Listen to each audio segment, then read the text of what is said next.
दर्शकों, हिंदू धर्म के लगभग सभी श्रद्धालु महाशिवरात्रि को बड़े ही धूमधाम से मनाते आए हैं। महादेव, देवों के देव कहे जाने वाले भगवान शंकर तीन लोक के मालिक हैं। भगवान शिव जी की आयु सभी देवताओं में सबसे अधिक बताई जाती है, जिस कारण इन्हें अविनाशी मान लिया गया। हिंदू धर्म के श्रद्धालुओं का मानना है कि भगवान शिव जी की पूजा करने से पाप नाश हो जाते हैं और मृत्यु के उपरांत स्वर्ग प्राप्ति होती है। शिवरात्रि पर शिव जी के लिए व्रत रखने से मोक्ष मिलता है और ये केवल श्रद्धालुओं की श्रद्धा है, परंतु वास्तविकता कुछ और है, जिसका भेद जगत गुरु तत्वदर्शी संत रामपाल जी महाराज जी ने अपने सत्संग प्रवचनों में दिया है। दर्शकों, संत रामपाल जी महाराज जी ने हमारे सभी सदग्रंथों से हमें बताया है कि शिवरात्रि मनाना व शिवरात्रि पर की गई सभी धार्मिक व अन्य क्रियाएं शास्त्र विरुद्ध होने से व्यर्थ हैं और इन सभी को हम लाख बार भी क्यों न कर ले, परंतु भगवान शिव को प्रसन्न नहीं कर सकते। भगवान शिव जी से लाभ प्राप्त करने के लिए उनकी शास्त्र अनुकूल साधना करनी होगी और तभी साधना रूपी परिश्रम का फल हमें प्राप्त होगा। भगवान शिव की स्थिति से हिंदू समाज के बहुत कम लोग परिचित हैं, जिसके विषय में संत रामपाल जी महाराज जी ने शिव पुराण व श्रीमद् भगवत देवी महापुराण से प्रमाण देकर बताया है कि भगवान शिव तीन लोक में एक विभाग के भगवान हैं। तमोगुण युक्त भगवान शंकर का नियमित कार्य संहार करना है और वे अपने अधिकतर समय समाधि में रहते हुए अपने श्वासों को सूक्ष्म करते हैं, जिससे इनकी आयु सभी देवी देवताओं में सबसे अधिक है। तीन लोक के भगवान होने के बावजूद भगवान शिव पूर्ण परमात्मा नहीं है। ये अजर अमर अविनाशी नहीं है, इनका भी जन्म और मृत्यु होता है। सबसे लंबी आयु वाले भगवान शिव की दीर्घ आयु का राज उनका समाधि लगाकर श्वासों को सूक्ष्म करना है। श्रीमद् भगवत देवी महापुराण के तीसरे स्कंद के पृष्ठ 123 पर संत रामपाल जी महाराज जी ने प्रमाणित करके दिखाया है कि भगवान शिव जन्म व मृत्यु में है।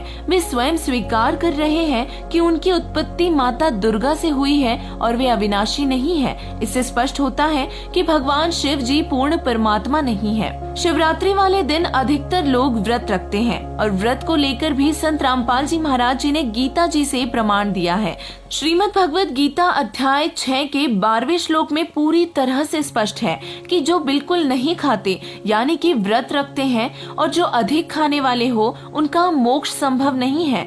जब गीता जी में ही व्रत रखना मना किया गया है, तो जो लोग व्रत रखते हैं वे सभी भगवान के आदेश के विरुद्ध जा रहे हैं, जो गलत है और भक्ति मार्ग में बाधक है। इससे सिद्ध होता है कि व्रत रखना व्यर्थ व मनमाना आचरण है। संत रामपाल जी महाराज जी ने आगे बताया है कि व्रत के साथ साथ लोग मंदिरों में या अपने घर पर ही शिवलिंग की पूजा भी करते हैं और यह पूजा पूरे हिंदू समाज में देखा देखी चल रही है। इस पूजा का विवरण ना तो किसी वेद में है और ना ही गीता जी में है। इस शास्त्र विरुद्ध पूजा को करने से साधक को कोई लाभ नहीं हो सकता। इससे सिद्ध होता है कि ये पूजा व्यर्थ है, अनुत्तम है और शास्त्र विरुद्ध है। सदग्रंथों से मिले प्रमाणों ने स्पष्ट कर दिया कि ये सब व्यर्थ पूजा है। व्रत रखना, शिवलिंग पूजा करना व भांग पीना तीनों ही मनमाना आचरण होने से शास्त्र विरुद्ध है और शास्त्र विरुद्ध साधना करने से साधक को कोई लाभ नहीं होता। संत रामपाल जी महाराज जी ने ग्रंथों से प्रमाणित करके बताया है कि भगवान शिव की उत्पत्ति माता दुर्गा व सदाशिव यानी कि ब्रह्म काल से हुई है। ब्रह्म जिसे काल भी कहते हैं और 21 ब्रह्मांडों का मालिक है, जो नाशवान है।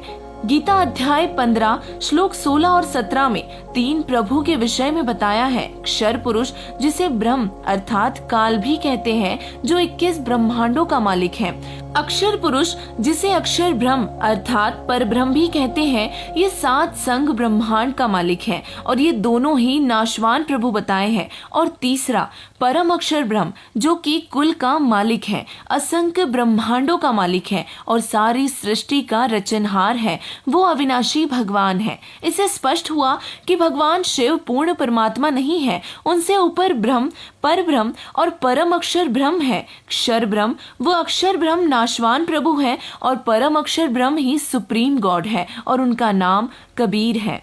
जगत गुरु तत्वदर्शी संत रामपाल जी महाराज जी ने सभी धर्मों के सदग्रंथों से पूर्व ही प्रमाणित कर दिया है कि बनारस के काशी में प्रकट हुए जुल्हा कबीर के नाम से जाना जाने वाला एक गरीब व्यक्ति वास्तव में असंख्य ब्रह्मांड का मालिक है, पूर्ण ब्रह्म है, जो हर युग में एक आम व्यक्ति की लीला करते हुए तत्व ज्ञान का प्रचार करते हैं। जिस प्रभु की भक्ति स्वयं भगवान शिव भी करते हैं, उसकी भक्ति करने से ही हमें संपूर्ण लाभ होगा।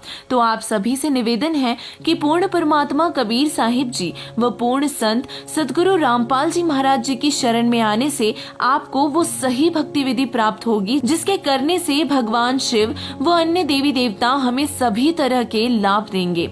ये सभी लाभ प्राप्त करने के लिए जल्द ही सदगुरु रामपाल जी महाराज जी से नाम दीक्षा ले और अपना कल्याण करवाएं। धन्यवाद।